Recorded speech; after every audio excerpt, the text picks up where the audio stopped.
The Whispering Halls. It was a crisp autumn afternoon when the students of Friarwood Secondary School first noticed that strange things were happening around them. The fallen leaves were scattered all around the courtyard. The air was smoggy and thick with the scent of wet earth and decay. But for the teens of Friarwood, it wasn't just the change of seasons that felt different this year. There was an eerie tension in the air too, a sinister, cutting undercurrent that no one could ignore. Lena, a second-year student at the school, had been hearing things, soft murmurs in the hallways, the tap of shoes when no one was around, scratches on the walls randomly appearing. At first, she thought it was just her imagination, or maybe a draft making the old school building creak. After all, Friarwood was 100 years old, with its peeling walls, old splintered doors, and dim flickering lights. But when Lena was walking through the hallway, it happened again. She was walking down one of the more run-down hallways after school when she heard it clear as day. An uninviting voice, faint and distant, but unmistakably a whisper. "Lena," it called out. She spun around, her heart thudding in her chest, but no one was there and the hallway was empty. The hairs on the back of her neck prickled, and she hurried to the nearest exit, her footsteps echoing unnaturally loud in the silence. The next day, Lena noticed that other students were acting strangely.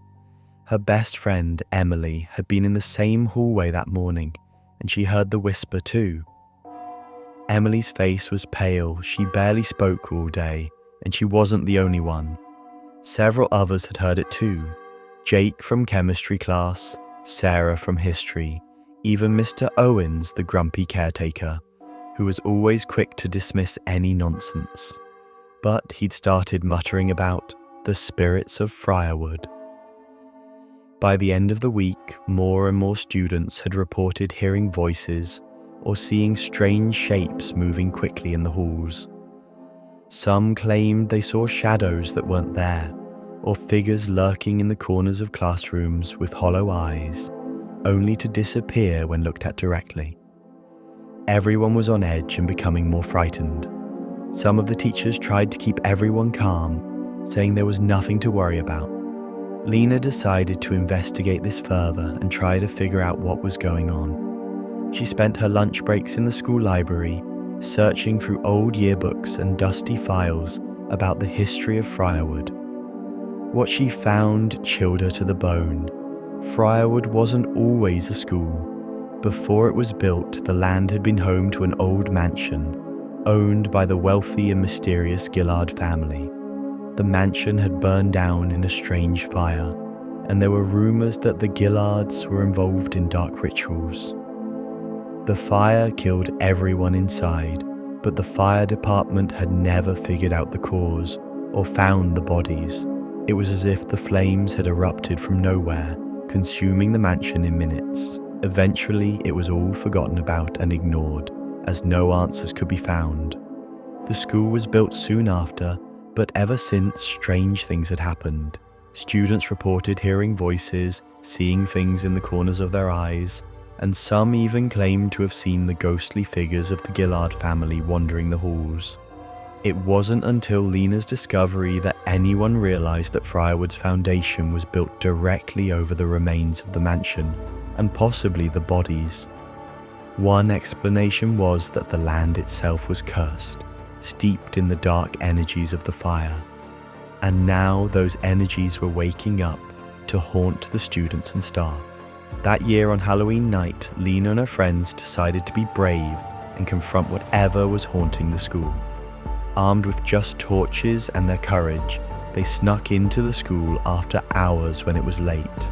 The air was bland and moggy, almost suffocating as they wandered the familiar yet unsettling halls. Every creak of the floorboards echoed like a warning. They were scared but determined to find out the truth. As they reached the old basement door, the temperature dropped sharply. Their breath misted in the cold air now covering them. The voices started again, low, dark, and coming from the shadows below. But this time, they weren't just words. They were a strange and evil-sounding chant, a beckoning pulling them closer. Lena swallowed her nerves and led the way, the others worried but trailing behind her in hesitant silence. They descended into the basement where the air smelled of burnt flesh and misery. Suddenly, the torch glass cracked. It flickered and went out, plunging them into complete darkness. Panic surged through the group as they gripped hold of each other. They took deep breaths, settled, then Lena pushed forward, relying on her eyes to adjust to the darkness. But then, they saw it. At the far end of the basement, a figure appeared. It was tall, gaunt and skinny, with hollow eyes and a cruel smile. It was one of the Gillards. Lena could tell by the old-fashioned clothes it wore, the same ones from the black and white photographs she'd seen in the library. The figure raised a hand, and the voice of pain grew louder, more urgent. They were in complete panic, terrified and screaming inside. "Leave now," the figure rasped, its voice echoing around them. "You should never have come here." Lena's heart raced and she grabbed Emily's arm, pulling her quickly towards the stairs, but the figure didn't move. Instead, it seemed to multiply, stretching across the walls, its twisted faces grinning from the shadows. Panicking, they ran up the stairs, but the door slammed shut before they could escape. They were trapped. Suddenly, there was a loud crash, like a door breaking open. The hallway outside erupted in chaos, and the ghostly whispers reached a deafening crescendo. But then, something unexpected happened.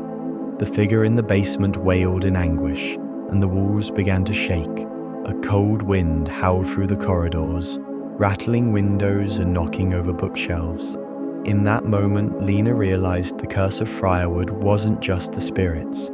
It was their desperate need to escape, to have their suffering recognized.